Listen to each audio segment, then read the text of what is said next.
Hello everyone, I'm Maki. The new story in the Gundam series, GQuuuuuuX, is causing a lot of excitement. In addition to GQuuuuuuX, other works are also gaining attention.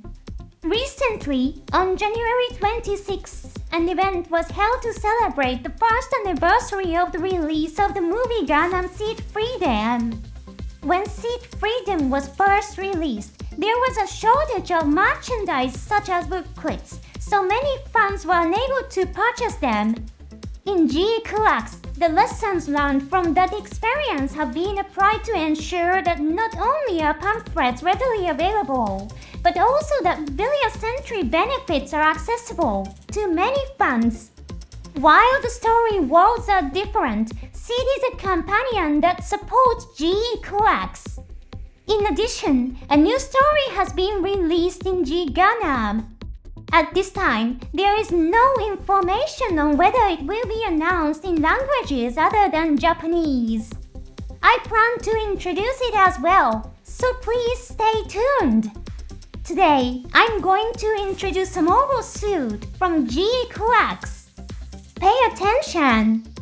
Today's content contains story spoilers. If you wish to watch the movie without prior knowledge, please enjoy the main movie before watching this program. Today, I will explain the currently known information about a mobile suit that is central to the story. Are you ready? In Universal Century 0079, the Principality of Xi'an declared war on the Earth's Federation government, seeking independence and autonomy for the space noids. The Zaku, an advanced weapon used in actual combat, completely outclassed the conventional weapons of the Earth's Federation forces. The combination of mobile suits and Minovsky particles, which disrupt radar functionality, fundamentally revolutionized methods of warfare. The Earth's Federation forces developed the Gundam, a mobile suit designed to counter the Xi'an army's Zaku. Its armor, made of a new metallic material called Luna titanium alloy, rendered the Zaku's primary weapons ineffective. This tough yet lightweight material allowed for agile mobility and the incorporation of powerful weapons and engines. The Cockpit, an innovative escape system, uses a mobile suit engine, allowing it to use far more powerful weapons than conventional fighters. In GQuuuuuuX, the Cockpit can separate while equipped with the beam saber of the Gundam. It can also fire beam cannon from the hilt of the beam saber. According to the materials provided as entry perks, the mechanism for firing a beam from the hilt of the saber is called beam shot. Although the Cockpit, a small fighter, is described as being unable to deal lethal damage to mobile suits, the fact that it is equipped with beam weapons is an exceptionally powerful feature compared to the Zaku, who cannot use beam weapons. In addition, the Cockpit can detach its nose section. This detached nose acts as a life pod that can autonomously navigate short distances to reach light warships. The life pod is also equipped with a machine gun, providing a minimal but essential combat capability. The storage method for the Cockpit uses the horizontal in-the-body system. However, it's unclear if this term, introduced in 0083, is used in the world of GQuuuuuuX. The horizontal in-the-body system allows the Cockpit's propulsion units to be used in mobile suit form. In the case of the first Gundam, where the Cockpit's engines are stored inside its armor, the system is called the vertical in-the-body system. By using the horizontal in-the-body system, the weight of the engines can be used effectively. With the vertical in-the-body system, the Cockpit's engines become a necessary weight in the form of a mobile suit. In addition, the Cockpit can transform into a unique landing stance using side landing legs and a component in the nose called the nose shock.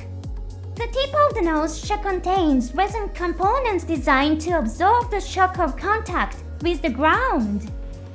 Next, let's talk about the distinctive head-mounted Vulcan guns. The first Gundam in the original story was equipped with the same type of weapon. Fans often made jokes about the first Gundam, asking where exactly does it keep the ammunition for the Vulcan gun. In the world of GQuuuuuuX, however, the Gundam doesn't store the ammunition inside the head, but attaches it to an external mount. This design is reminiscent of the Vulcan pod system used by the Gundam Mach 2. Since the Zeon forces managed to capture not only the Gundam, but also its carrier, the Pegasus, they were able to acquire the Gundam's equipment and ammunition as well. At the beginning of the story, there's even a scene where the Vulcan Cannon's ammunition is being replenished. Shazunable commented while using the Vulcan Cannon, this weapon is difficult to use. From his perspective as a soldier, and based on his own experiences in mobile suit combat, Shao seemed to think the head-mounted Vulcan guns were unnecessary equipment. In Universal Century 0085C on pilot Iguzabe, upon seeing a Gundam exclaimed, "It has head-mounted Vulcan cannons. It's the real Gundam." Perhaps the mass-produced mobile suits developed from the Gundam data analysis were not equipped with head-mounted Vulcan cannons. Admiral Ray, as a civilian with no prior military knowledge or training, focused on surviving by mastering the weapons at his disposal. There was no room for selection of weapons according to preference. As a result, the head-mounted Vulcan cannons became a feature carried over to later generations. With Admiral's exceptional piloting skills, the head-mounted Vulcan cannons evolved into a weapon capable of effectively neutralizing mobile suits in combat. The Vulcan guns played a subtle but interesting role in highlighting the differences between Shao and Admiral, making them a unique aspect of Gundam history. Now, let's talk about the beam rifle, an iconic weapon of the Gundam. Detailed specifications about this weapon remain unclear. However, the pamphlet includes an illustration showing what appears to be a detachable component resembling an energy pack. The beam rifle in the first Gundam did not feature an energy pack. Before deployment, its energy was charged, and once depleted, the pilot had to return to the warship for recharge or switch to a different beam rifle. Energy packs only became a feature during the era of Zeta Gundam. However, in the world of GQuuuuuuX, the illustrations depict what looks like an energy pack-like component. There is no description in this picture that says it's an energy pack. It could be some other part.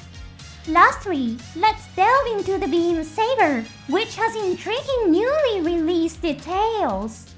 The beam saber is said to function by rotating plasma Minovsky particles within a sleeve formed by a magnetic field. These plasma Minovsky particles are also referred to as megaparticles. Where does the beam saber draw its energy from? Even in the traditional Gundam series, multiple hypotheses exist. Entry packs include materials that discuss these theories. One hypothesis is that the beam energy is generated inside the grip of the beam saber. The other hypothesis is that energy is supplied from a connector installed in the hand. Comments from designers provide an interesting perspective. One points out that although supplying power through the arm seems logical, it may not fit into the Gundam universe. The reasoning is that if the energy could flow through the arm, it would be more efficient to fire the beam energy directly instead of channeling it to a saber. In GQuuuuuuX, the beam saber of the Gundam works as follows. Energy is supplied from the backpack to a capacitor in the hilt. The beam saber in the Gundam's hand has just enough energy for a single attack, which lasts about 5 seconds before the energy is exhausted. Therefore, the saber must be returned to the backpack after each attack. Of course, this setup may represent an early draft of the concept. It's possible that the configuration will be revised when the TV anime airs. Additionally, since the primary setting of the story is Universal Century 0085, it's reasonable to assume that advances in technology could have changed the specifications of the beam sabers from those seen in Universal Century 0079. The Gundam featured in GQuuuuuuX is certainly an intriguing presence. In the story, it is stolen by Shah Aznavour and subsequently used as a weapon by the Zeon forces. In the middle of the story, the Earth Federation uses a new mobile suit called the Light-type gun cannon on the battlefield. In the world of the first Gundam, the GEM was introduced as a mass-produced mobile suit. In GQuuuuuuX, the gun cannon was redesigned as a mass-produced model known as the Light-type gun cannon. The production sees a Light-type gun cannon appear in place of the GEM. The distinguishing feature of the Light-type gun cannon is the use of Luna titanium alloy for its armor. In the first Gundam, the GEM's design was based on data from the Gundam that operated aboard the White Base. To reduce production costs, the GEM used titanium-based alloys instead of Luna titanium. Although Luna titanium alloy is a highly durable metal, it is expensive to produce. The Earth Federation in the first Gundam decided, based on data from Admiral's Gundam, that titanium-based alloy armor provided sufficient defense, allowing them to mass-produce the GEM and achieve victory. However, the Earth Federation in GQuuuuuuX's world did not have access to superior operational data, which led them to use Luna titanium alloy even for their mass-produced mobile suits. While this may have resulted in more powerful suits compared to the GEM, it introduced a significant military disadvantage and inability to produce the quantities necessary to ensure victory in war. It's unclear whether the light gun cannon alone was responsible for the Earth Federation's defeat, but when contrasted with the story of the first Gundam, where the mass production of the GEM was instrumental in achieving victory, it highlights an interesting dynamic. The story of GQuuuuuuX is just beginning, but it is already filled with fascinating concepts. Let's continue to enjoy this adventure together. Thank you for watching to the end. See you next time on the show.